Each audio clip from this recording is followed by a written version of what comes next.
Y es en este momento de cambios sin precedentes que bueno, quizás ahora mismo todo el tema pues del COVID y eso vaya mejorando, pero yo tengo la impresión de que la humanidad ha entrado en un cambio que ya es irreversible, que no tiene marcha atrás y que vamos a seguir viendo cómo estructuras caen y cómo se levantan otras cosas.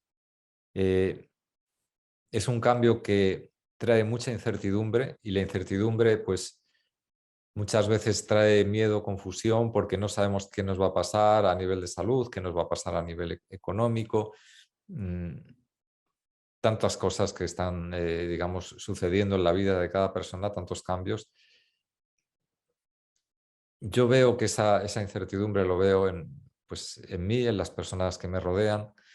¿Y qué es lo que a mí me ayuda a sostenerme a mí mismo en esa incertidumbre? Pues ir hacia adentro. Y hacia adentro, digamos, mi experiencia vital está basada en dos principios. Que existe un solo ser, que es ese que desde el punto de vista de la física podríamos llamar holograma universal, y que cada ser humano es un reflejo completo de ese ser, como cada fractal que hemos visto ahora lo es del holograma. Es decir, cada fractal tiene todas las cualidades del holograma que lo originó. ¿Por qué tengo una confianza absoluta en que esto es así? Porque lo he visto en una serie de personajes que en mi vida han dejado mucha huella. Y he visto que tenían estas dos, vamos a decirle ideas, pero a mí me gusta más llamarle estos dos principios como interiorizados en su forma de ver la vida.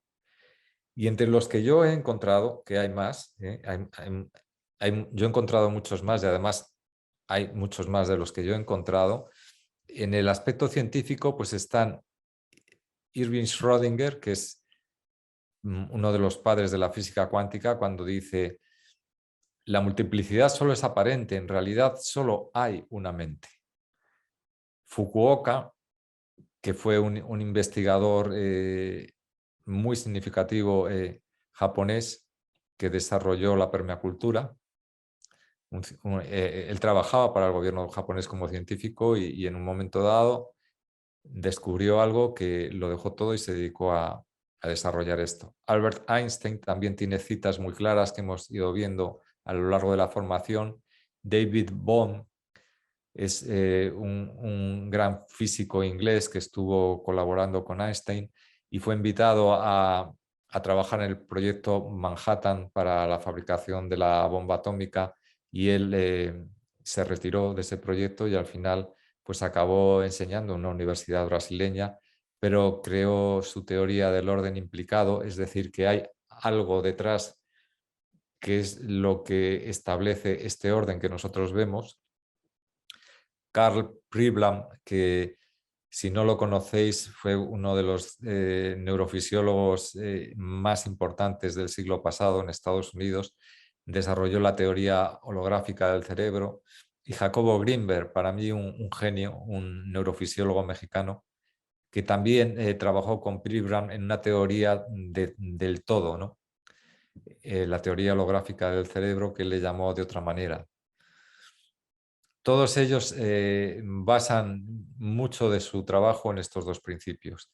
En medicina tenemos a Hipócrates, a Paracelso, que ya lo vimos también en alguna formación, el doctor Bach, que es para mí uno de los grandes referentes, y Robert Lanza, que es coetáneo a nosotros, es un médico especialista en células madres americano, que ha sido pues catalogado como uno de los científicos vivos más importantes y que desarrolló la teoría del biocentrismo. En psiquiatría pues está el Jung, creador del modelo del inconsciente colectivo, Elizabeth Kubler-Ross y Brian Weiss, que estudiaron, son dos psiquiatras americanos que investigaron, si no lo conocéis, lo que hay más allá de la vida. Stanislav Grof, uno de los padres, por no decir el padre de la psicología transpersonal, para mí la psicología más avanzada que existe. Y curiosamente, en las culturas ancestrales, si nos ponemos a estudiarlas, vamos a encontrar también estos dos principios, ¿no? En los indios mamos de Colombia, en los quechuas, peruanos y bolivianos, que fue una cultura que floreció en la época del Imperio Romano hasta la Edad Media y que tenían unos conocimientos impresionantes y tecnologías que nosotros hoy en día no podemos replicar. Los nativos norteamericanos también, los bosquimanos en África y los aborígenes australianos, todos parten de este mismo principio, que solo existe un ser y que el universo es como el cuerpo de ese ser y que nosotros como seres humanos tenemos esa chispa divina en su totalidad dentro de nosotros, aunque en la mayoría de los casos dormida. Entonces, para mí esto es importantísimo. No sé, cuando veo, por ejemplo, un ser humano, un grupo de personas que está haciendo algo que a mí no me parece correcto, no verlo como un enemigo, ¿no? Sino como unos seres que no han descubierto la realidad de las cosas y que están en una lucha por sobrevivir de sus propios miedos, tratando de acumular poder, por ejemplo.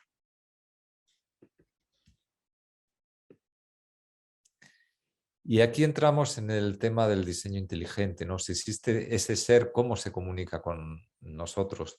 Pues bueno, imaginemos que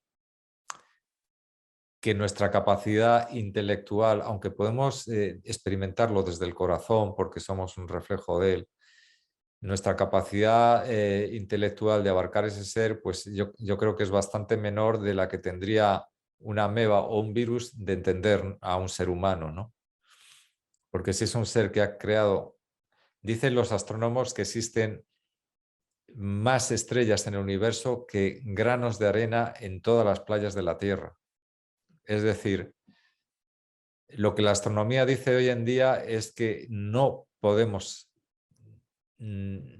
calcular, no solo contar, sino ni calcular ni imaginarnos cuántas estrellas hay en el universo, porque cuanto más universo abarcan, más ven ese número de estrellas. Y esas estrellas todas tienen los mismos elementos, hidrógeno, helio, tal. Y yo me pregunto, ¿quién ha ido repartiendo por ese universo infinito unas estrellas que son todas hechas con las mismas medidas, ¿no? ¿Qué clase de conciencia e inteligencia ha sido capaz de hacer eso?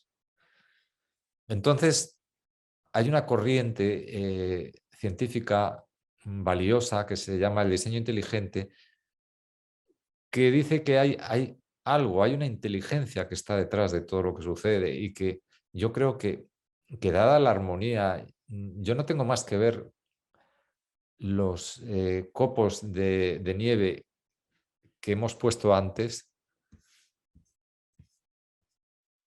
como para darme cuenta de que esto no se puede hacer por casualidad.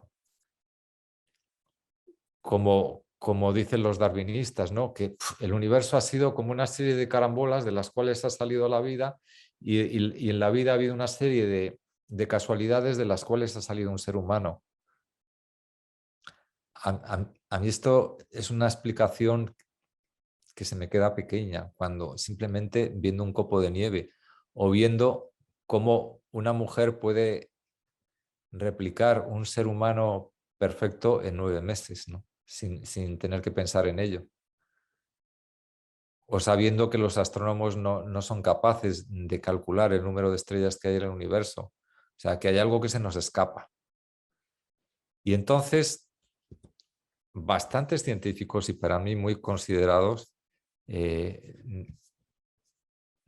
basan un poco su modelo científico en esto, ¿no? En una teoría científica que es diferente del darwinismo, que es todo, según el cual el universo es un mecanismo de casualidades, y del creacionismo, que es la idea de que existe un dios barbado que ha creado el universo, un dios antropomórfico. Aquí no se habla de un dios antropomórfico, sino de una, o sea, a semejanza del ser humano, sino de una teoría científica que dice que ciertas características del universo y de los seres vivos se pueden, yo me atrevería a decir, solo se pueden explicar por una causa inteligente. Y que ese diseño inteligente puede inferirse estudiando las propiedades de información en los objetos naturales. Los objetos naturales, los científicos les llaman también a los seres vivos, ¿no? No solo los objetos materiales. ¿Por qué? Porque vemos un tremendo orden. Lo que estábamos viendo en la geometría hexagonal, en las frecuencias de Noyer, en el dibujo de Leonardo, hay un orden fascinante. O sea, que a mi pequeña inteligencia humana le deja turulata.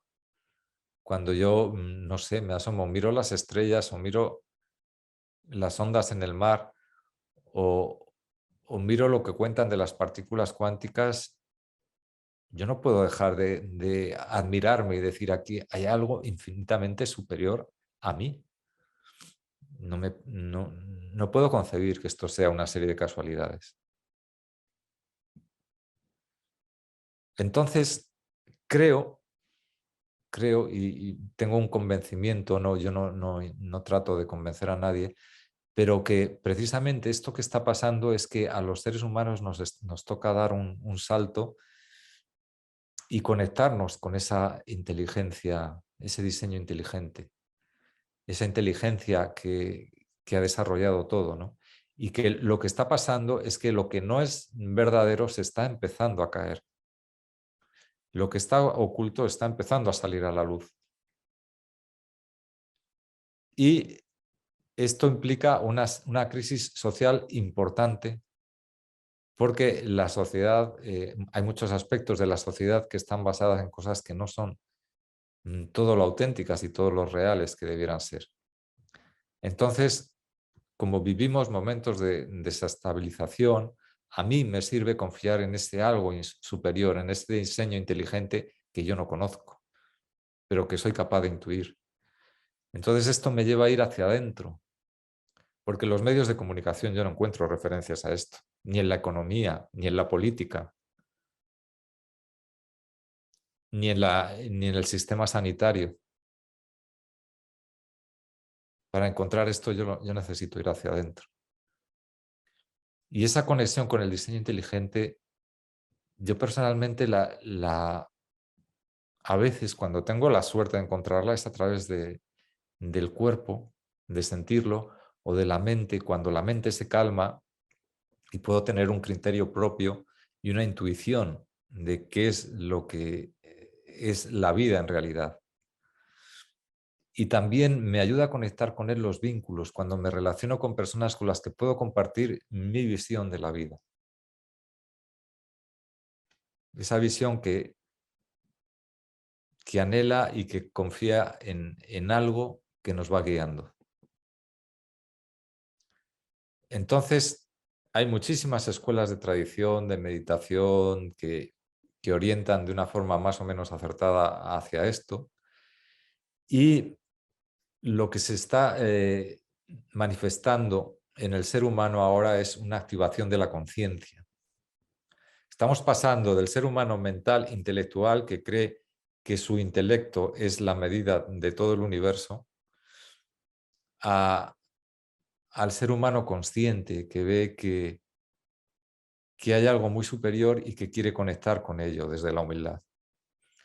Entonces, hay personas como Eckhart Tolle que hablan en un lenguaje muy actual y que nos están ayudando a la humanidad a activar la conciencia. ¿Cuándo se activa la conciencia? Pues cuando la mente se calma, cuando esas vías neurológicas que nos hablaba la doctora Esther Patiño en la formación de hace un par de semanas, que están todo el tiempo reciclándose, están en ciclo vicioso.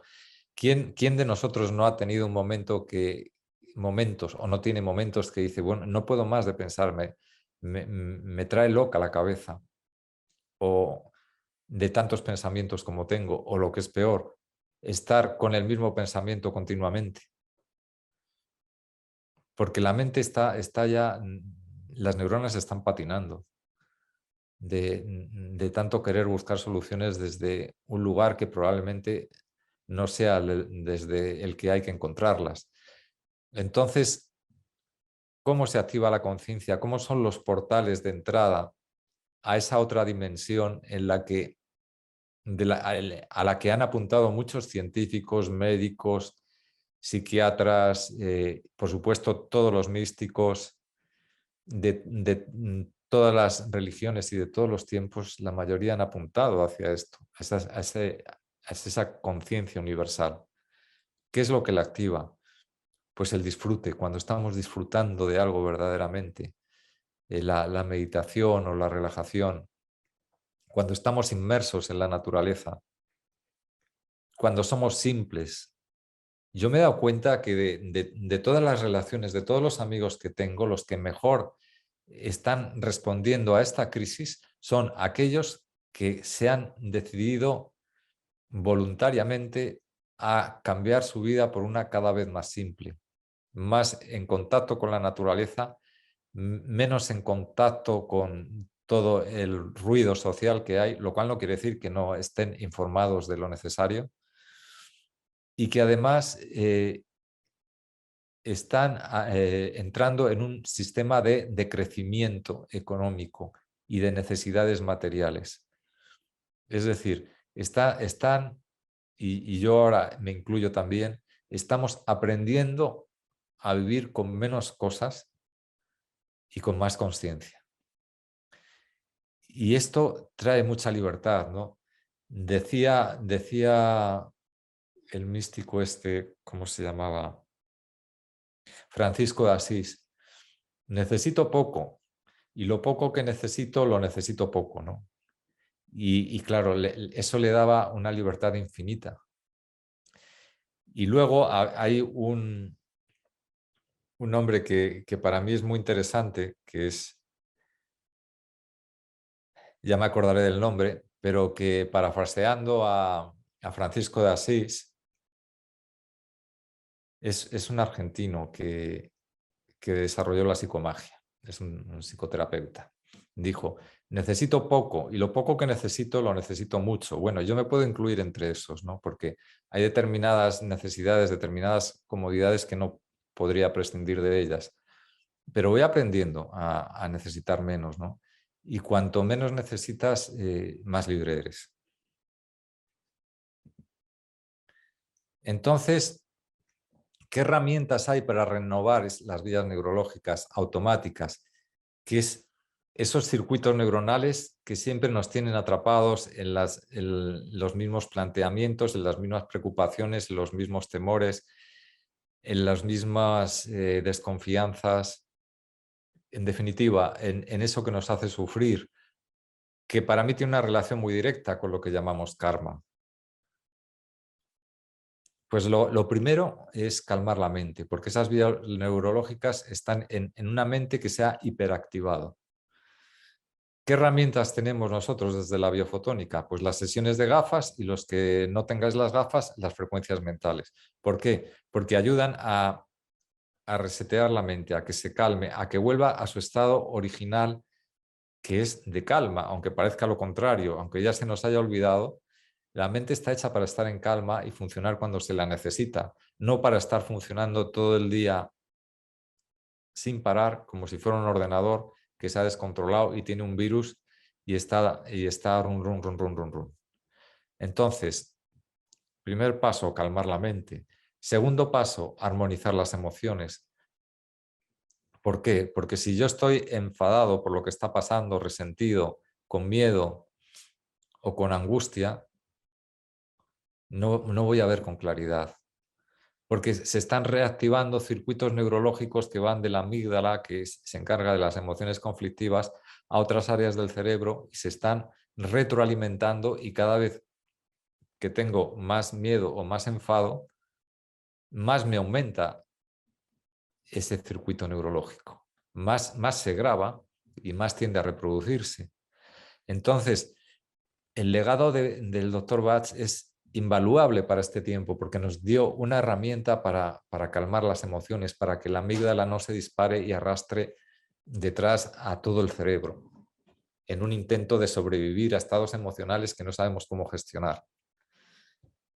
Y por último, activar el darse cuenta, la capacidad de vernos a nosotros mismos y aprender a distinguir algo fundamental, que nosotros no somos nuestros pensamientos, que somos algo que va mucho más allá.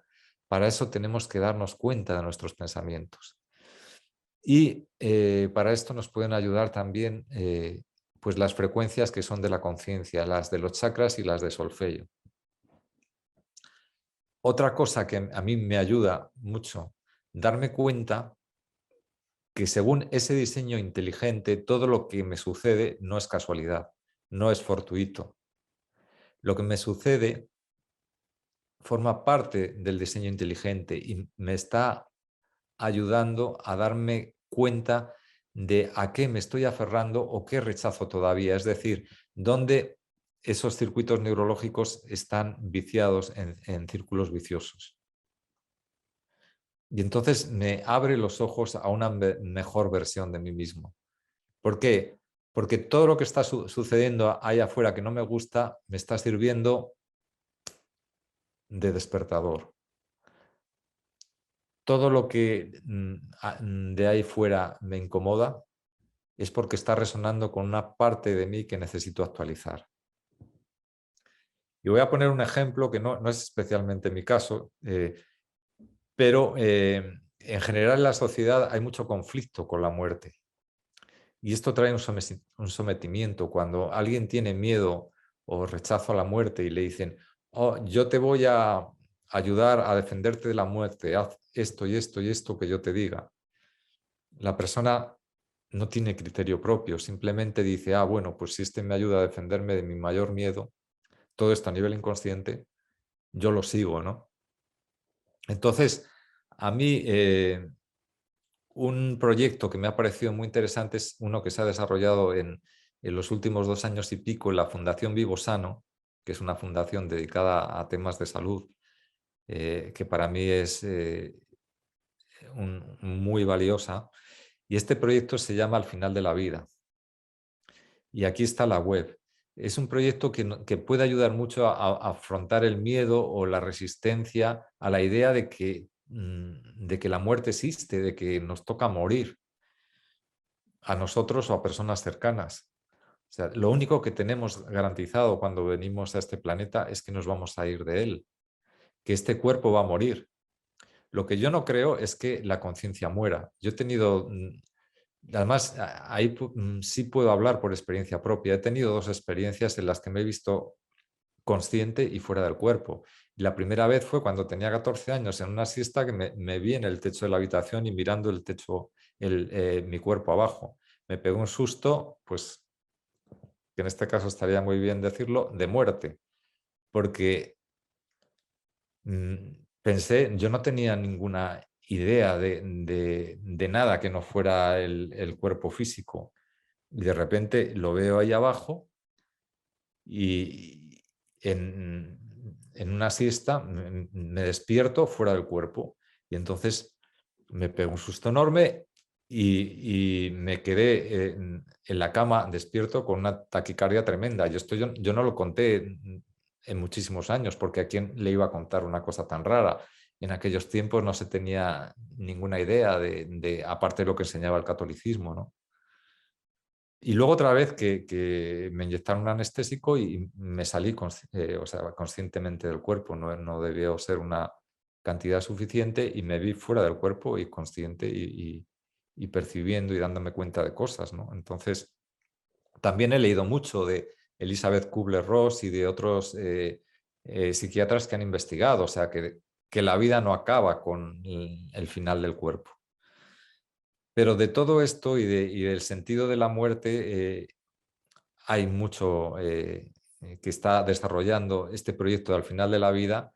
Hay un médico que me encanta, que es Enrique Benito.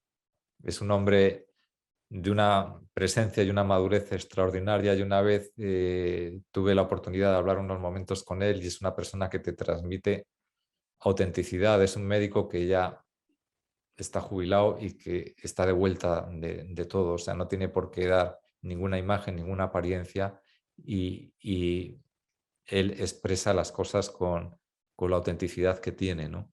Entonces os recomiendo que veáis aquí al final de la vida, pues algunos de sus vídeos. Bien. Y me gustaría pues casi acabar con Bach, porque para mí ha sido una referencia en mi vida en relación con la salud y la conciencia, ¿no? Y algunas de sus frases, dice, la enfermedad y el error no serán vencidos por la lucha directa, sino reemplazándolas por el bien. Y otra que, bueno, pues esto ya son palabras mayores para mí, ¿no? Cuando ya no esperemos nada de nadie, cuando nuestro único pensamiento sea dar y dar, nunca tomar, conoceremos la perfecta libertad. Un libro que os recomiendo es Las obras completas de Bach, 100 y pico páginas. Todos los libros que tenía de medicina, era un patólogo muy bueno, un microbiólogo. Un día los quemó en la chimenea y se fue a buscar en la naturaleza algo que realmente curara a las personas. Y lo único que dejó fue este libro de 100 y pico páginas. No tenía mucho que decir, pero sí de mucho calado. Entonces, ¿cómo podemos ir más allá de las influencias externas, de dejarnos arrastrar por todo el ruido que hay ahí fuera, ¿no? Bach lo dice: una vez que nos demos cuenta de nuestra propia divinidad, el resto es sencillo. Bueno, eso es fácil de decir, pero es difícil de lograr, más en este mundo. Pero bueno, el diseño inteligente, una de las cosas que nos asegura es que vamos camino hacia eso, porque es un atractor, es el origen de donde surgimos, donde hemos sido creados, y nuestro destino. Entonces, nuestra vida probablemente sea un diseño de cómo retornar a nuestra propia divinidad. Y todo lo que nos sucede, directa o indirectamente, tiene que ver con eso. Porque el universo está fantástica y perfectamente diseñado. Luego dices, es preciso decidir si permitimos interferencias en nuestra misión divina. Nuestra misión divina, él tiene el concepto divino, tengamos en cuenta la idea de Dios que había en la época victoriana. Él es un hombre de principios del siglo pasado, de la época victoriana. Entonces, toda la palabra divina, ahora mismo utilizaríamos otros conceptos, pero la palabra divina para él era pues la representación del todo, de la unidad. Entonces, probablemente nuestra misión divina sea retornar a la unidad. Si aceptamos la manifestación de estas interferencias, llamada enfermedad, dejaremos que limite y lesione nuestros cuerpos. O si las utilizamos, estas interferencias, para establecernos más firmemente, a ver que no puedo seguir leyendo, perdón.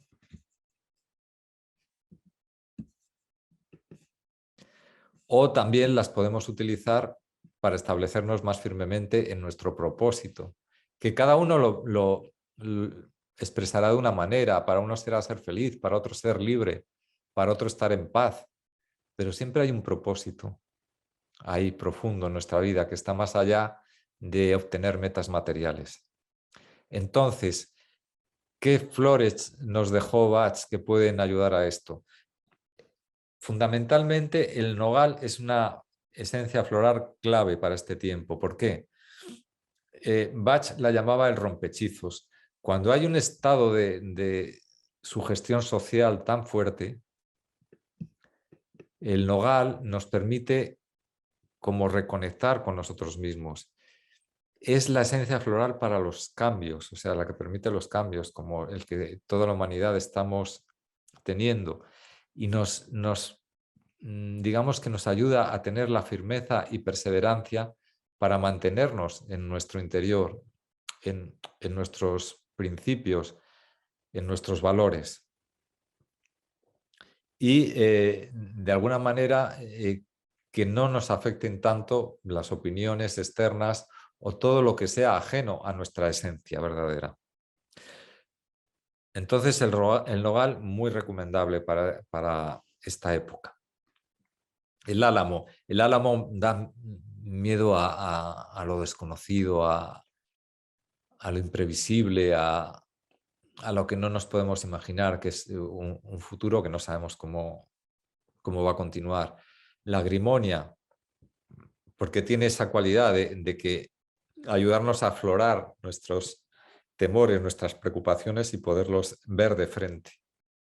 Y el manzano silvestre porque es el que ayuda a las personas cuando tenemos miedo a la enfermedad. Luego hay otro tipo de esencias florales que es la batalla entre la sumisión o la insumisión. O bueno, o estoy sumiso y hago todo lo que me dicen, o estoy en guerra y con resentimiento. Sumisión e insumisión son dos caras de la misma moneda, porque tanto si somos sumisos como insumisos estamos dependiendo de algo exterior, ya sea para rendirse a ello o para rechazarlo. Lo cual no quiere decir que no haya, yo no quiero decir que no haya que actuar, y cada uno sabe cómo y en qué manera tiene que actuar. A lo que me refiero es que si yo actúo lleno de ira, de resentimiento, voy a actuar de una forma ciega y esto me va a perjudicar a mí más que a nadie. Entonces, si actúo por absoluto miedo, la centaura es lo adecuado, y si actúo lleno de ira, de conflicto, de resentimiento, el acebo o el sauce son las que me van a ayudar a actuar, a ser firme en lo que yo quiero y con ecuanimidad, a estar en mi centro.